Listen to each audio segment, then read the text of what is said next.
दोस्तों, आज हम सब ने अपने बीच से एक बहुत ही अच्छे एक्टर को खो दिया है। मैं दोपहर में सो रहा था, उठा और टीवी ऑन किया तो टीवी पर एक न्यूज़ चल रही थी। इसको देख के मैं हक्का बक्का रह गया। न्यूज़ क्या थी?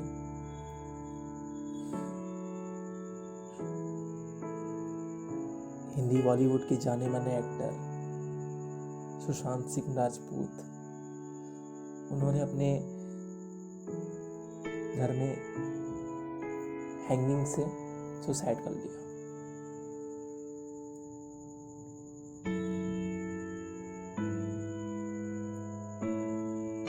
ऐसा क्यों करते हैं लोग? क्या चल रहा है उनकी जिंदगी में?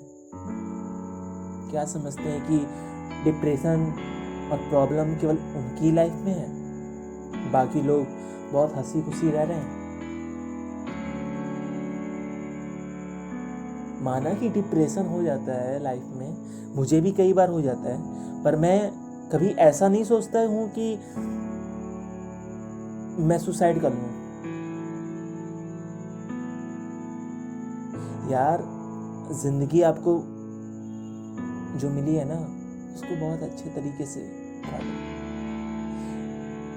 जिंदगी में उतार चढ़ाव होते रहते हैं, दुख और सुख आते रहते हैं, पर इसका मतलब ये नहीं कि आपके पास दुख आया तो आप सुसाइड कर लो।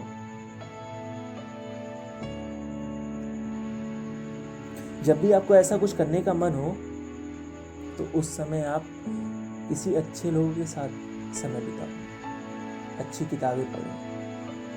बहुत सी किताबें हैं, मैं किताबों के नाम भी आपको बता सकता हूँ।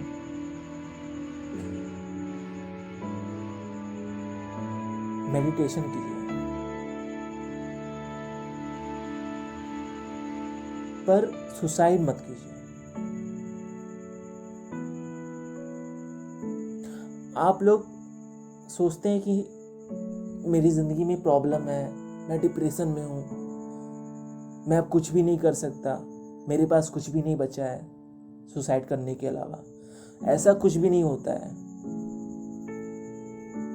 आपके पास बहुत कुछ बचा हुआ है, सब कुछ वैसे है, बस थोड़ा ऊपर नीचे हो गया है।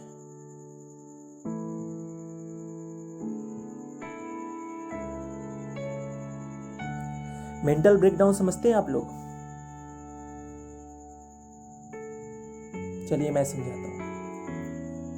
जब कुछ ऐसा घटता है जो आपकी सहन शक्ति से बाहर होता है, आप टूट चुके होते हैं, पर फिर भी आपको दुनिया को दिखाना होता है कि आपको कोई फर्क नहीं पड़ता।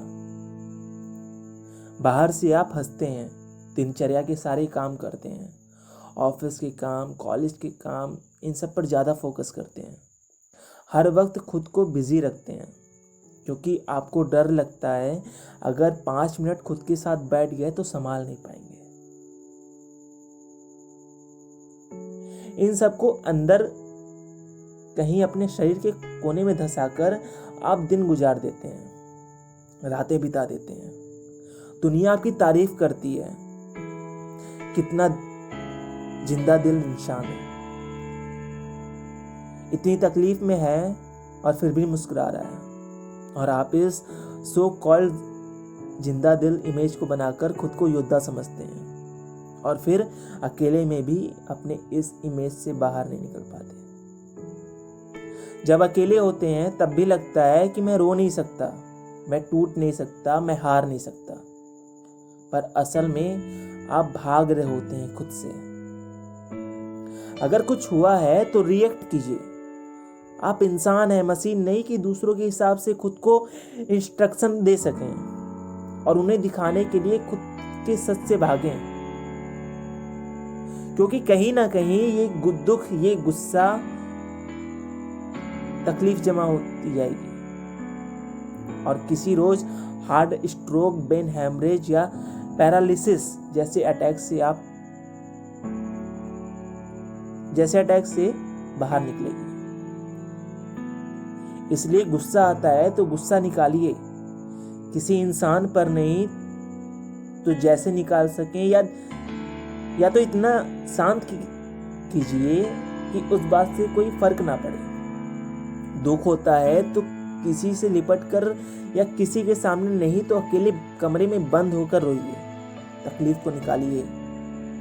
बहुत से लोगों से सुना है कि क्रोध को पालना सीखो, पर सच तो ये है क्रोध पालने की चीज है ही नहीं। आप सतयुग में नहीं कलयुग में जी रहे हैं, और आप सतयुग में नहीं कलयुग में भी जी नहीं पाएंगे ढंग से, और अचानक मर जाएंगे किसी रोज। शरीर के साथ मन का बोझ लेकर जिएंगे तो कम जिएंगे। इसलिए मेंटल ब्रेकडाउन को समझिए।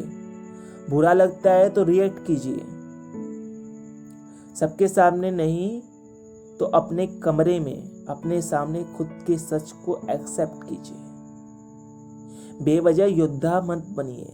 हमेशा लड़ने की या सहकर भी मजबूत बने रहने की जरूरत नहीं होती। कुछ चीजों को निकाल देना चाहिए वक्त रहते, या तो चीख कर या थोड़े आंसू बहाकर। पर हर वक्त सब कुछ खुद के अंदर धसाकर मत भूल जाइए। ऊपर वाले ने सारी व्यवस्था करके भेजी है आपकी बॉडी में कचड़े को निकालने की, तन के लिए भी और मन के लिए भी। तो फिल्टर करते रहिए खुद को, जैसे अपने मोबाइल को करते हैं फिल्टर। ना पढ़े हो तो फिर से पढ़िए, चीख लीजिए, चिल्ला लीजिए, बोल लीजिए और रो लीजिए, पर यूं सुसाइड मत कीजिए। कभी भी ऐसा कुछ करने का मन हो तो मैं आपके साथ हूं, मैं आपका साथ दे सकता हूं। सुसाइड करने में नहीं, आपको संभालने में, आपको समझाने में। तो कभी भी आपके मन में ऐसा कुछ चले तो एक बार मुझे जरूर याद कीजिएगा। आई नो सबके साथ प्रॉब्लम होती है, सबकी लाइफ में प्रॉब्लम होते हैं, डिप्रेशन में हर कोई होता है, मैं भी होता हूँ।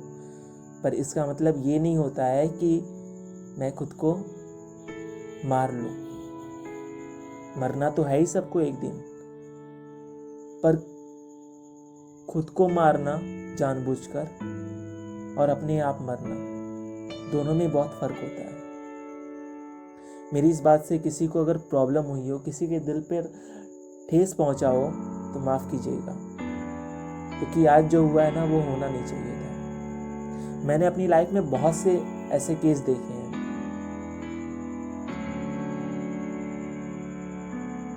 अब ये चीज लोगों को समझाने की है। आने वाली जनरेशन पर ये इस बात का क्या असर पड़ेगा ना, ये हम लोग बहुत समझ नहीं पा रहे हैं अभी। तो हंसते रहिए, मुस्कुराते रहिए और ऐसे प्रॉब्लम को हंसते खेलते निकाल दीजिए। जिंदगी बहुत लंबी चलेगी। चलिए